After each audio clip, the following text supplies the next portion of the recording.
అందరికీ. అందరూ ఎలా ఉన్నారు? నేనైతే చాలా బాగున్నాను. ఇది సండే రోజు వ్లాగ్ అనమాట. సండే మా ఇంటికి రిలేటివ్స్ వచ్చారు. సో నేను fish fry, chicken curry, sambar, raita, bagar rice ఇవన్నీ చేశాను. ఇంకా లంచ్ అయిపోయిన తర్వాత మేము బయటకు వెళ్దాం అనుకున్నాము. అన్నయ్య వాళ్ళ పాప ఇంకా వాళ్ళ మదర్ ఇండియా నుంచి వచ్చారనమాట. సో వాళ్ళకి కొంచెం బయటకు వెళ్దాం వాళ్ళతో కలిసి అని చెప్పేసి బీచ్కి వెళ్దాం అనుకున్నాము. వాళ్ళు ఇంకా మా ముందు కార్లో ఉన్నారు, మేము ఇంకో కార్లో స్టార్ట్ అయిపోయాము. సో వాళ్ళతో చిన్న పాప ఉంది కాబట్టి తనకి ఏదైనా గిఫ్ట్ ఇద్దాం అనిపించి మధ్యలో వాల్మార్ట్ ఉంటే అక్కడ ఆగేసి ఒక గిఫ్ట్ తీసుకుందామని చెప్పేసి వాల్మార్ట్లోకి వెళ్తున్నాం. ఇంకా వెళ్ళిన తర్వాత డైరెక్ట్ ఆ బొమ్మ చూడడానికి వెళ్ళాము. టైం లేదు కదా, మేము మధ్యలో స్టార్ట్ అయిపోయాము. అక్కడ నేను తనకి ఏం గిఫ్ట్ ఇవ్వాలా అని చెప్పేసి చూస్తుంటే నాకు ఒక సూట్ కేసు కనిపించింది అనమాట. క్యాబిన్ బ్యాగ్లా ఉంది. సో ఆ పాప అదైతే కొంచెం బాగుంటుందని చెప్పేసి అది ఒక డిస్నీ ప్రిన్సెస్ బొమ్మ తీసుకొని ఇంకా బిల్డింగ్ దగ్గరికి వచ్చేసాము. చాలా క్విక్ షాపింగ్ అనమాట, ఒక 5 minutes కూడా పట్టలేదు. ఇంకా తీసుకొని బయటకు వచ్చేసి ఇంకా బీచ్కి స్టార్ట్ అయిపోయాము. ఎందుకంటే వాళ్ళు ఆల్రెడీ వెళ్ళిపోయారు. ఇక్కడ నుంచి ఇంకా మేము బీచ్కి స్టార్ట్ అయిపోయాము.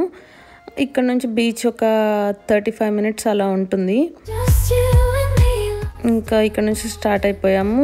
మా ఇంటి దగ్గర నుంచి అయితే ఒక 50 to 1 hour ఉంటుంది అనమాట.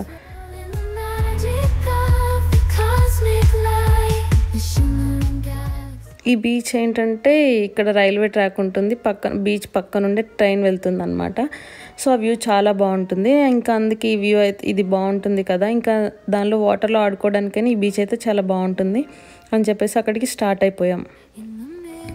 వాళ్ళు మాకు కాల్ చేశారనమాట. మేము 15 minutes దూరంలో ఉన్నప్పుడు కాల్ చేశారు. వాళ్ళు ఆల్రెడీ అక్కడికి బీచ్ దగ్గరలో ఉన్నారు అని చెప్పి కాల్ చేస్తే మేము కూడా ఒక 15 minutesలో వచ్చేస్తామని చెప్పాము.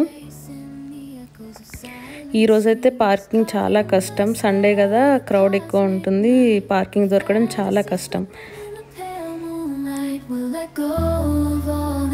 చూడండి హౌసెస్ అంతా బాగుంటాయి.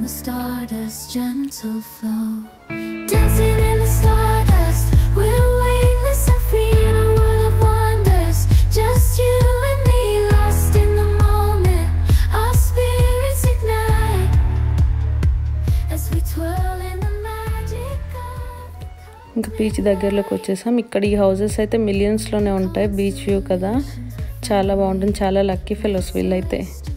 ఇది చూడండి ఆ మిర్రర్లో నుంచి ఎంత బాగా కనిపిస్తుందో బీచ్. యాక్చువల్లీ ఇక్కడే అనమాట ట్రైన్ వ్యూ కనిపించేది ఇక్కడే. సో మేమైతే ఇక్కడ నుంచి స్టార్ట్ అయిపోయి ఇంక ఇక్కడ పార్కింగ్ వెతుకుతున్నాం. చూడండి ఇక్కడ నుంచి మొత్తం క్లోజ్ అయిపోయింది, అన్ని కార్స్ పార్క్ చేసి ఉన్నాయి. పార్కింగ్ ఈరోజు చాలా కష్టం అవుతుంది. యాక్చువల్లీ ఇక్కడ ఏంటంటే 10 minutes parking, 20 minutes parking, 2 hours parking ఉంటుందన్నమాట. సో మేము ఆ 2 hours పార్కింగ్ కోసం వెతుకుతున్నాం. అది దొరకడం అయితే కష్టమే, ఈరోజు సండే కాబట్టి. ఇంకా సో మేము వెతుకుతూ ఉన్నాము. మాకు ఇక్కడ దొరికిందనమాట 2 hours పార్కింగ్ లక్కీగా. సో మేము వెళ్ళిపోతున్నాం బీచ్లోకి. మేమేమనుకున్నామంటే వాళ్ళు ఆల్రెడీ వచ్చేసి ఉంటారు కదా అనుకున్నాము. చూడండి వ్యూ, నేను ట్రైన్ వ్యూ అని చెప్పాను కదా, ఇది ఇక్కడే. చూడండి ట్రాక్ అంతా చాలా బాగుంటుంది ట్రైన్ వచ్చే టైంలో.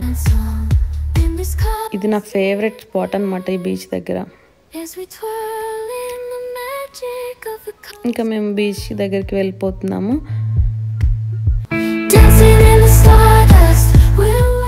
ఈరోజైతే జాతరలానే ఉంది ఇక్కడ క్రౌడ్ అంతా. మేము మా రిలేటివ్స్ కోసం వెయిట్ చేస్తున్నాం. మా అన్నయ్య వాళ్ళు ఇంకా రాలేదు. కాల్ చేస్తే వాళ్ళు పార్కింగ్ కోసం వెతుకుతున్నామని చెప్పారు. మాకంటే ముందు వచ్చారు కానీ వాళ్ళకి పార్కింగ్ ఎక్కడ దొరకలేదంట.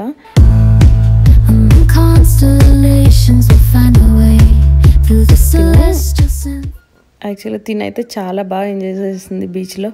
మంచిగా ఆడుకుంది వాటర్లో చాలాసేపు. తను ఎంజాయ్ చేస్తుందని చెప్పేసి మేము బీచ్కి తీసుకెళ్ళాము.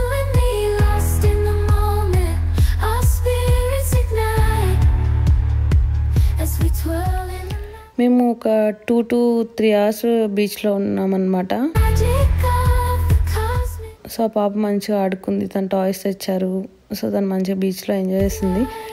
ఇంకా 2-3 hours తర్వాత ఆల్మోస్ట్ 6:30-7 అయింది. అప్పుడు అన్నయ్య వాళ్ళని ఇంకా డిన్నర్ చేసి వెళ్దురు అని చెప్పేసి ఇంటికి రమ్మన్నాము. వాళ్ళు అన్నారు ఇంటికి వస్తే మళ్ళీ 1 hour ఎక్కువ అవుతుంది జర్నీ, సో ఇక్కడ నుంచే వెళ్ళిపోతాంలే అని చెప్పేసి అని అన్నారు. ఇంకా వాళ్ళు అక్కడ నుంచి వెళ్ళిపోతే మేము వాళ్ళకి సెండ్ ఆఫ్ ఇచ్చేసి ఆ పాపకి ఆ గిఫ్ట్ ఇచ్చేసి మేము మా కార్ దగ్గరికి వచ్చేసాం. తను ఆ గిఫ్ట్ చూడగానే చాలా హ్యాపీగా ఫీల్ అయింది. ఫ్లయింగ్ కిసెస్ ఇస్తూ థ్యాంక్ యూ అత్త, థ్యాంక్ యూ అని చెప్పేసి చెప్పింది. చాలా హ్యాపీగా ఫీల్ అయింది. ఇంకా దాని తర్వాత మేము రిటర్న్ అయిపోయామన్నమాట. మా ఫ్రెండ్స్ ఎస్ఎఫ్ఓ నుంచి వస్తున్నారు, సో వాళ్ళని పిక్ చేసుకొని వాళ్ళ ఇంటి దగ్గర డ్రాప్ చేద్దామని చెప్పేసి స్టార్ట్ అవుదాం అనుకుంటే వాళ్ళు 7:45కి అలా ల్యాండ్ అవుతుంది ఫ్లైట్. సో ఇంకా టైం ఉంది కదా, అక్కడ ఎయిర్పోర్ట్లో వెయిట్ చేయడం కష్టం అని చెప్పేసి డౌన్ టౌన్కి వెళ్దాం, అక్కడ నుంచి దగ్గర ఎయిర్పోర్ట్. సో డౌన్ టౌన్కి వెళ్దామని చెప్పేసి అక్కడికి వెళ్తున్నాము. ఇప్పుడు డౌన్ టౌన్కి వెళ్తాము, అక్కడ నుంచి ఇంకా దాని తర్వాత ఎయిర్పోర్ట్కి వెళ్తాం.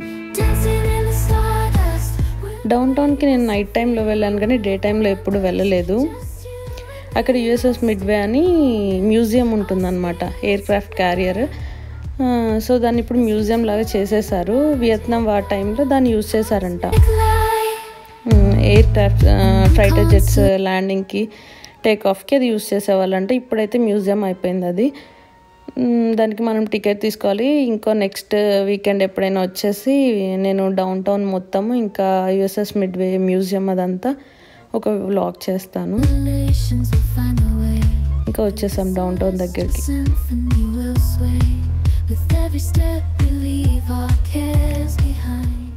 ఇక్కడ స్ట్రీట్ షాపింగ్ చాలా బాగుంటుందంట. చూడండి ఇప్పుడు ఇక్కడ కనిపిస్తుంది అనమాట ఎయిర్ క్రాఫ్ట్ క్యారియర్. ఇదే ఈ 41 అనే నెంబర్ కనిపిస్తుందా, అదే air craft carrier USS midway museum అనమాట. నెక్స్ట్ టైం నేను ఆ వీడియో చేస్తాను. ఇక్కడ స్ట్రీట్ షాపింగ్ బాగుంటుంది, మన హైదరాబాద్లో స్ట్రీట్ షాపింగ్లా అనిపిస్తుందంట. నేనైతే ఎప్పుడు రాలేదు ఇక్కడికి డే టైంలో. సో నెక్స్ట్ టైం నేను ఇది మొత్తం డే టైంలో ఒక వ్లాగ్ చేస్తాను. ఇంకా ఇప్పుడు డౌన్ టౌన్ నుంచి రిటర్న్ అయిపోయాము ఎయిర్పోర్ట్కి.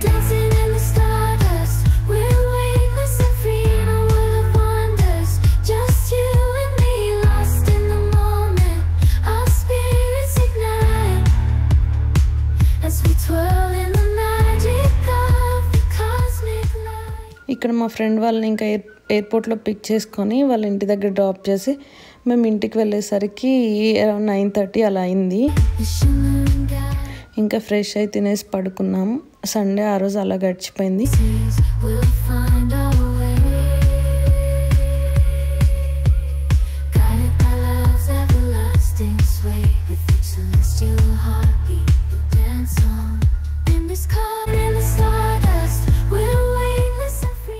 నెక్స్ట్ వీడియోలో మళ్ళీ కలుస్తాం. Thank you for watching.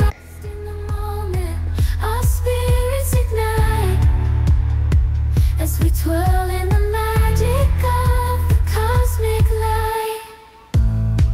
Among constellations we'll find a way.